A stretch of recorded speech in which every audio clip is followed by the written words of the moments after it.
Hello, good people. Today I have a conversation topic, more so to start a conversation because what I think the biggest problem in with DBD right now is the sort of disparity in strength between the killers, and I don't see many people talking about it, or at least talking about ways to fix it. So one of the biggest problems with the skill disparity is actually the loops themselves, which is, I think, what needs to be changed, at least when it comes to like how the map is filled out with these loops. So the way map generation works in DBD, I'm sure a lot of people know this, is certain things are set. Like jungle gyms always spawn in the same spots. There's always quote unquote junk tiles always in the same spot.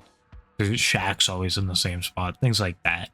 So like on Cold Wind Farm, for example, like this cow tree can only spawn in two specific parts. The problem being, a lot of these loops can be way too strong. Like cow tree here, Legion's chasing me around. Like he can't do anything. He's an M1 killer. There's no mind gaming this. This palette is just too good. And then over here, this jungle, it's right next to Shack. And because of how strong it is, as you'll see, I'm able to link it perfectly. I'm able to go back the jungle gym to the shack to the jungle gym, and the Legion just has to be like, okay, I give up. And this isn't because I'm like godly at the game or anything.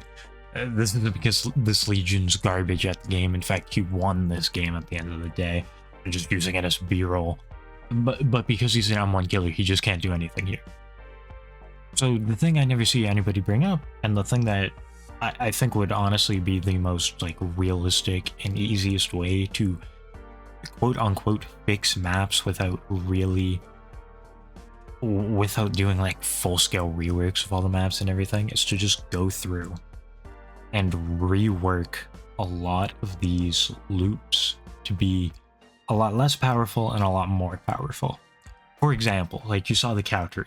A good way I think to fix cow tree and make it a lot more playable for the average killer would be to change the window for just a hole in the wall.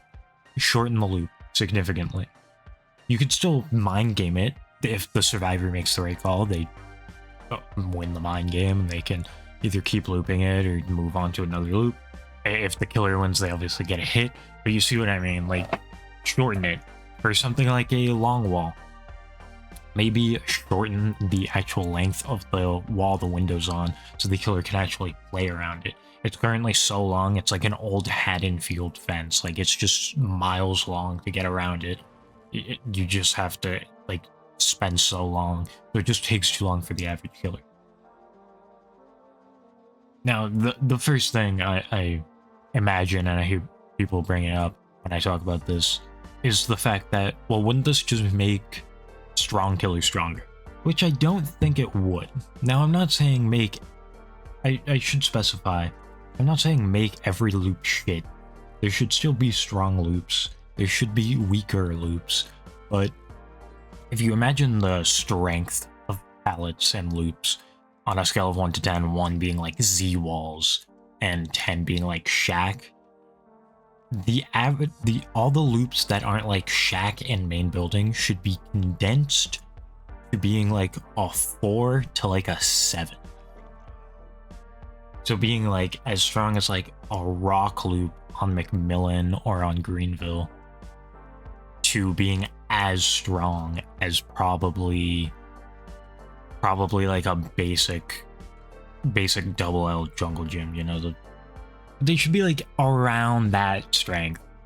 You know, like I'm not just saying get rid of long wall. I'm saying, yeah, change long wall, fix that so weaker killers can play around it better. But also fix Z walls. Like give people options at the edge of the map. Fix those small, stupid hay bale loops on Cold Wind. That's just like the cone of hay and then like 2 boxes. You know, fix all of it so that everything is much more unified. Now, the main question people have when they hear this, and the main question I had when I was first coming up with this, was like, what's the benefit of doing this exactly? Like, why would we change everything so drastically. And I think that just comes down to simple balance. A lot of the maps are heavily outbalanced if you make everything, most of the loops, or again, around the same strength, not exactly the same. Don't make all the loops the same, that just makes it boring.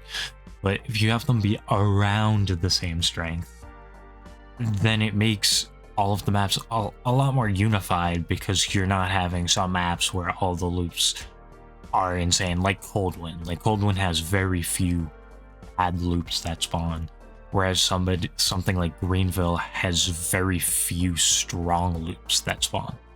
They have opposite problems. Whereas if both maps have about the same, like, the same loops they can draw from, they're just like placed differently or whatever, it leads to much more balanced and consistent sort of feelings across the board. On top of that, I think this makes balancing killers and shit a lot easier.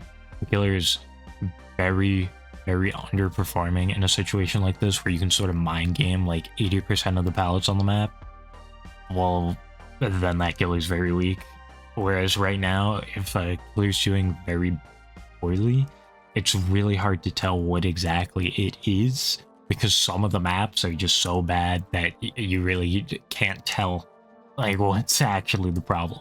And yeah, that's kind of it. There's like specific details I could go into, and if people really want me to, but it's just like the gist of it. And I wanna hear what people think about the idea of sort of not just straight up nerfing, but again, shortening the disparity between the strength of just random pallets that spawn around the map. I'd love to hear how people think about that, whether a good or bad solution to this problem. Like and subscribe, and I'll see you guys in the next video.